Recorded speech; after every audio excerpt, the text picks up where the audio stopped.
आज 26 नवंबर का दिन है, संविधान दिवस है। साथ ही आज 26 नवंबर आतंकी हमले को भी याद करने में समय में हुआ था। लिहाजा आज देशव्यापी कई कार्यक्रम आयोजित किए जा रहे हैं। आज देशव्यापी हुआ था, उसे भी स्मरण करने का दिन है।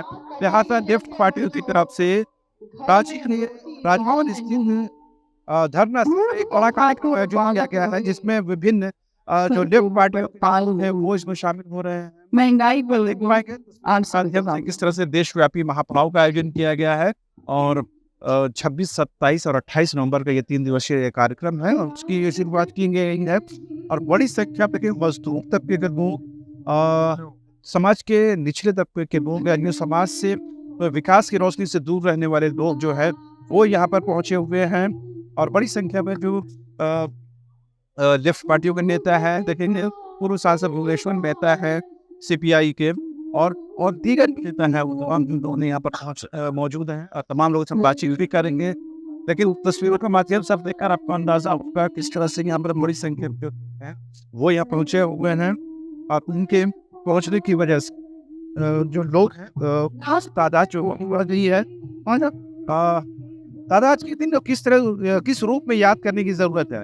किस रूप में आज पूरे देश में किसान संयुक्त मोर्चा और ट्रेड यूनियन मोर्चा की ओर से राजभवन के सामने 26 से 28 तक 3 दिनों का महापड़ाव दिया जा रहा है, महाजुटान हो रहा है।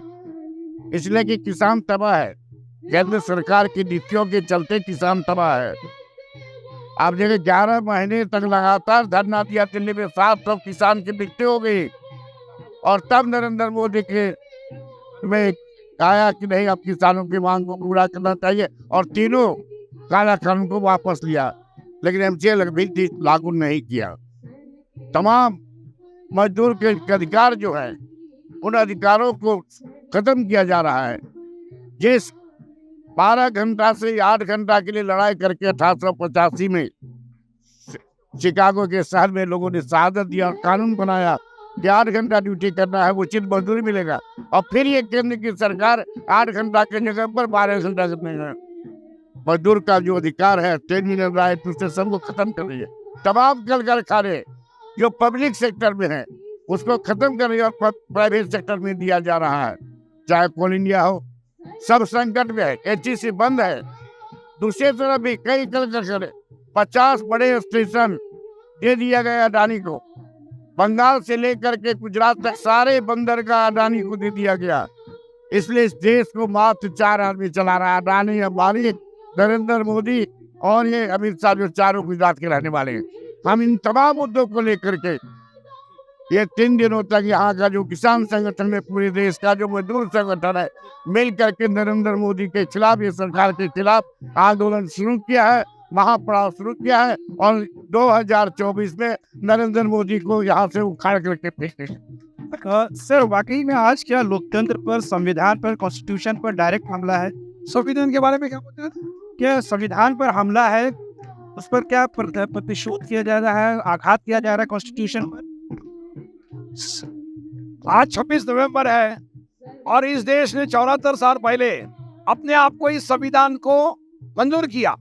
इस संविधान को मंजूर करने के बाद इस देश ने पहले बार धर्मनिरपेक्षता, जमहूरियत यानी लोकशाही और समता यानी इक्वालिटी, ये तीनों उसूलों को लेकर आगे तरक्की की। आज 75 साल के बाद इसी की याद दिलाने के लिए महापड़ाव है।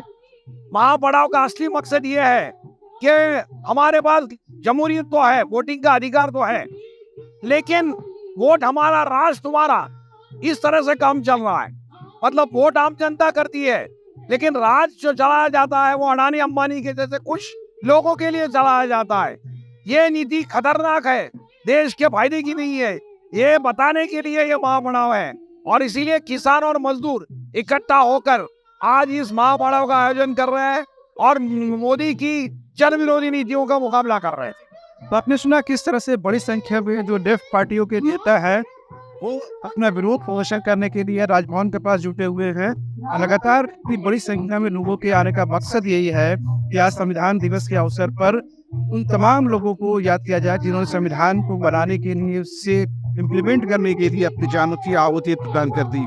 लिहाजा आज जब लोकतंत्र पर सीधे सीधे हमले की बात कही जाती है, तो लिहाजा उसकी सुरक्षा को लेकर के तमाम लोगों को आगे आने की जरूरत है। यही वजह है कि तमाम जो लेफ्ट पार्टियों ने 3 दिवसीय इस महापड़ाव का आयोजन किया है, और जिसमें पूरे राज्य भर से, राज्य के बाहर से भी जो लोग हैं वो जुटे हुए हैं, और ये बताने की कोशिश है कि केंद्र सरकार जो है किस तरह से किसान विरोधी, मजदूर विरोधी और जो दबे पिछड़े लोगों के खिलाफ नीतियां बना रही है।